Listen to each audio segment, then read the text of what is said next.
Hey everyone, Kate and Fiona Pearman here, joining you for this week's Facebook Live, where we're bringing together some of the threads of the conversation we've been having around innovation, risk, and gender equality. And I think we are certainly not the experts in innovation and risk.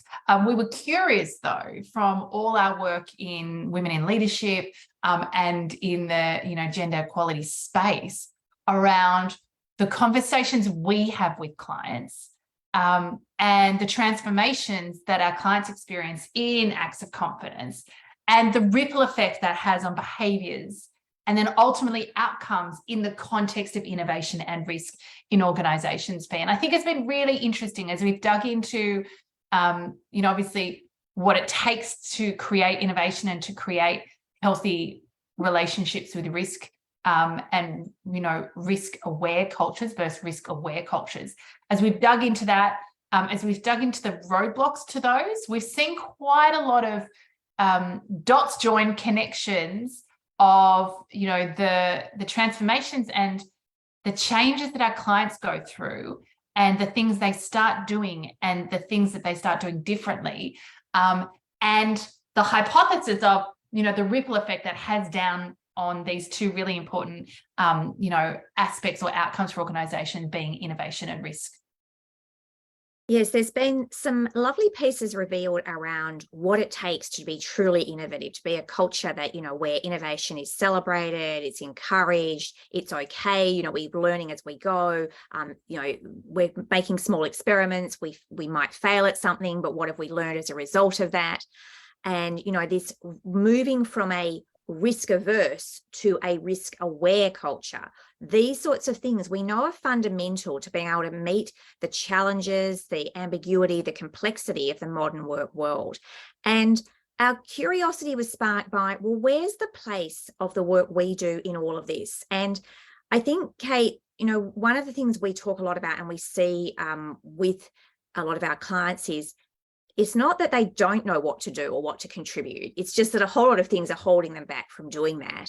And as they get encouraged to find ways to speak up, to, articulate what it is they're thinking and to share their value and to share their insights, that immediately starts to change some of the dynamics and change the nature of the conversations they're having. So the more that we resource, in our case, it's very often women. How do we resource women to have conversations they're not having, to challenge the status quo, to be willing to speak up and to raise perhaps a risk or something that they see, even if it feels uncomfortable, even though it feels as though, there's almost a blind spot there that everyone's, protecting. Those are the moments where we notice that when people have got enough courage and they feel as though it's worth it to them and it's worth it to the organisation, they will choose a different behaviour.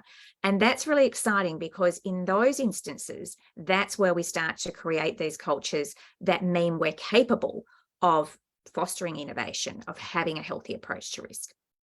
Yeah, I think the conversations we have with our clients, and to your point, the awareness, a big part of our work is helping people have awareness around their beliefs, awareness around what they're doing and what they're not doing, like real consciousness, presence and consciousness around how they're showing up in the world, what they're doing, what they're not doing, what they're saying, what they're not saying, how in alignment with what they want their inner game, and how aligned that is with their outer game, right? How they're showing up in the conversations they're having.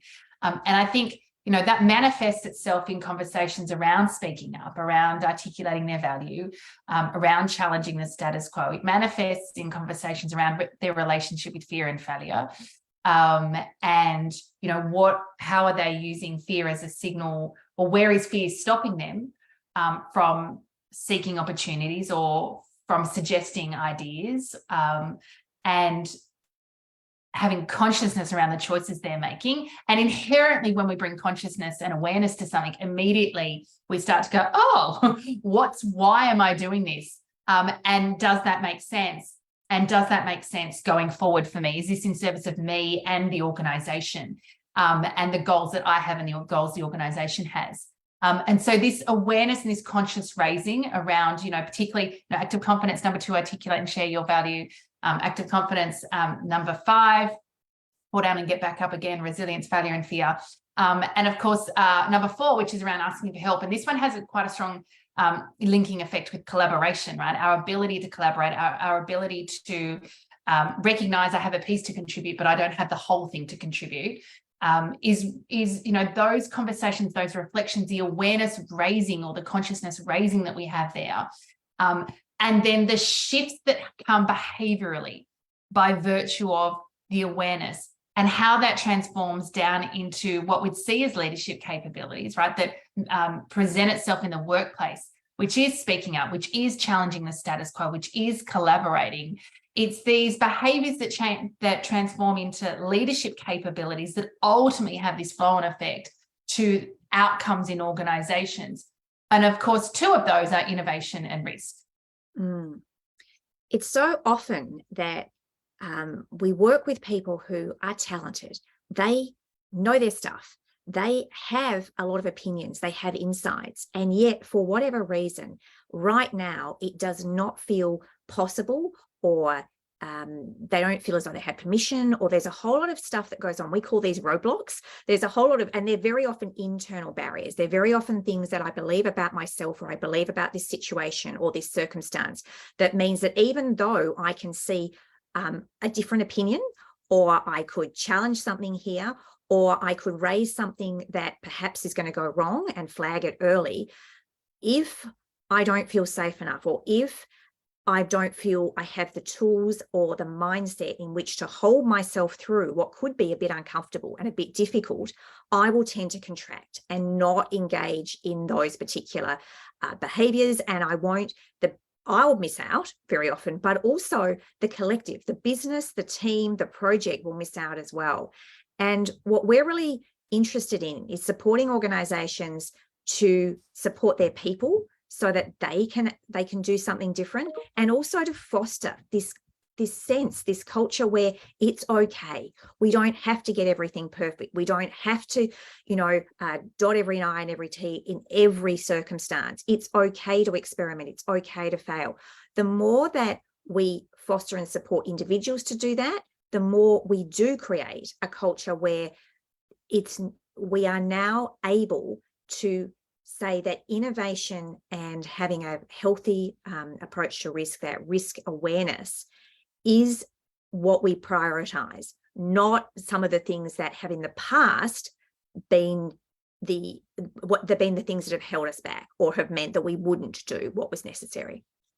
Yeah, I think, look, some of the feedback we've received from, we've written a long article on this, really kind of stepping out some of what we've been talking about over the course of the last month. Some of the feedback messages in LinkedIn we've gotten has really sparked some interesting conversations. And I think that's the purpose of, our work. We are experts in women in leadership, as I said. We're not experts in innovation and risk, but we were curious around, I guess, the return on investment of the work we do with women in leadership around, yes, we know that it fast tracks career progression for women. Yes, we know that inherently will increase REM and support gender equality when it comes to remuneration and pay. But these other ones are probably have been low-lying concepts or thoughts around what's the impact of the work we do.